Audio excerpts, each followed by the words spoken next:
A quick new idea daily from the world's greatest TEDx talks. I'm your host, Atossa Leoni, and this is TEDx Shorts.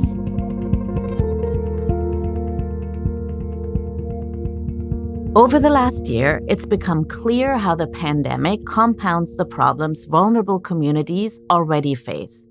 Some people can afford to stay home and isolate, while others have no other option but to work, regardless of health risks. Similarly, climate issues often affect marginalized communities the most. Michel Gelobter is the co-founder of the Green Leadership Trust.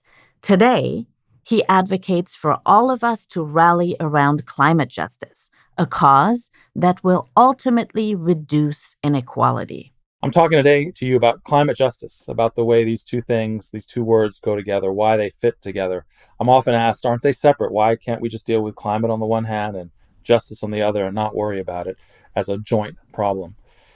And the reality, unfortunately, is that that's really not possible. The climate box, climate change, I'm not going to go into it a lot right away.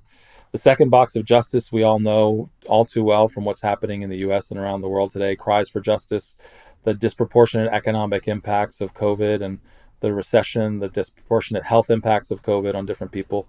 We can see all kinds of ways in which inequality is manifesting in very real life and death ways today in the middle of this pandemic. It also ties directly to climate change. There are real physical dimensions of climate justice. For example, in the US, communities of color, low-income communities are twice as likely to die, members of those communities are twice as likely to die in heat incidents, in heat waves.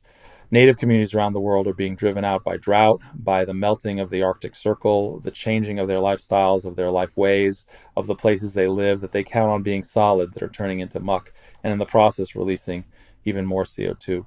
Farmers around the world, low-income communities around the world rely on the weather, on predictability to be able to decide where to live and how to build their houses and how to sell their crops and grow their crops. And that's being turned upside down by climate change as well. When you look at the fact that we have fought wars for oil, that we've shed the blood of our young people to go control the regions that we've poured trillions of dollars into. When you look at the reality of climate change and the reality of the fossil fuel industry, it's really hard to separate justice from climate. You see that they're inextricably tied in some really, really critical ways. The environmental impacts of climate change, the hot spots, the pollution, being in communities of color, its impact on health is a direct impact. The movement, the green movement itself, has often been turned a blind eye to communities of color, both in the ways environmental policies have been written and in the ways advocacy has been done.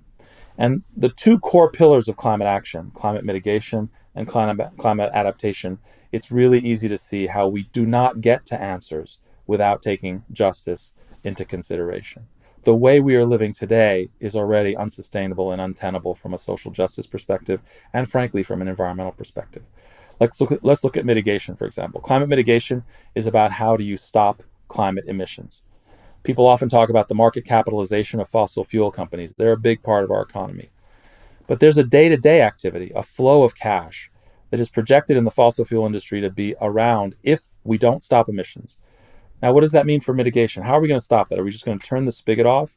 Turned off lunch trucks and food carts and truckers and refineries, and the whole ecosystem won't go gentle into that good night. As a matter of fact, the workers and the people in those industries haven't begun to be mobilized yet by the fossil fuel forces that want to fight climate policy. We can't win those battles without a just transition. So critically on the issue of mitigation, you can see immediately the connection of justice, that we can't solve the problem. We can't pass policies. We can't convince large amounts of the public to do this because their very livelihood depends on this addiction we have to oil. We flip that over and we think about things like the Green New Deal, and that is its purpose, is to re-envision, to say, hey, life is a lot easier than being an oil refinery worker or a truck driver or a bus driver driving a dirty diesel bus. There are better ways to spend our time than fighting wars in the Middle East, for which we've spent in the US alone $6 trillion since 2001. What are some of those ways? One example would be, for example, mass transit. One of the ways we get out of the pickle we're in with climate change is to live in more dense communities and to share transportation. Wouldn't it be better if we just all lived closer together, where we could spend our time walking our children to school, dropping them off near where we work, taking shared transportation, private or otherwise, and moving around in a much more sustainable and green way. Obviously, it would be paid for through revenues and taxes and things like that. But again, we could live in a world where energy is seen as a basic right, almost like water or other resources that we have available to us freely. We might pay for it to make sure we don't abuse it. But the opportunity to make those kinds of changes are in front of us if we see the social dimensions, the ways in which our livelihoods and our pocketbooks and the way we earn a living and the way we feel about each other and being near each other could change. On the adaptation side, there are equally enormous challenges. Whether we're in a developing country or a massive global city like New York, how are we going to afford to rebuild that kind of infrastructure to protect it against the incursions of the ocean and floods and hurricanes and cyclones? So we're talking about cities that'll change the way they look, that'll have ferries instead of subways, that'll have surface transit instead of subways, where more housing will be built in a climate resilient way, a flood-proof way, will recede from shorelines, and cities will develop their own personalities, their own art forms, their own urban designs. And all it takes is us saying, hey, property owners, real estate owners, wealthy people in all these geographies, you're going to have to change the way you make your money. You're going to have to invest with a view of social and community capital that takes a little longer to get a return. But that return comes and it pays for the changes we need. Without a focus on justice, we can't mobilize the communities to make those changes happen. So justice is central to solving climate change. It's central to the way the problem affects us, and it's central to the ways we need to solve it. The TEDx talk you just listened to was recorded at a TEDx event in San Francisco, California. All TEDx events are independently organized by volunteers who believe in TED's mission of ideas worth spreading. Special thanks to the organizing team at TEDxMarinSalon. Want to listen to the full talk? Find Michael's talk and more at TED.com/TEDxShorts. I'm Atossa Leoni. Thanks for listening and see you tomorrow.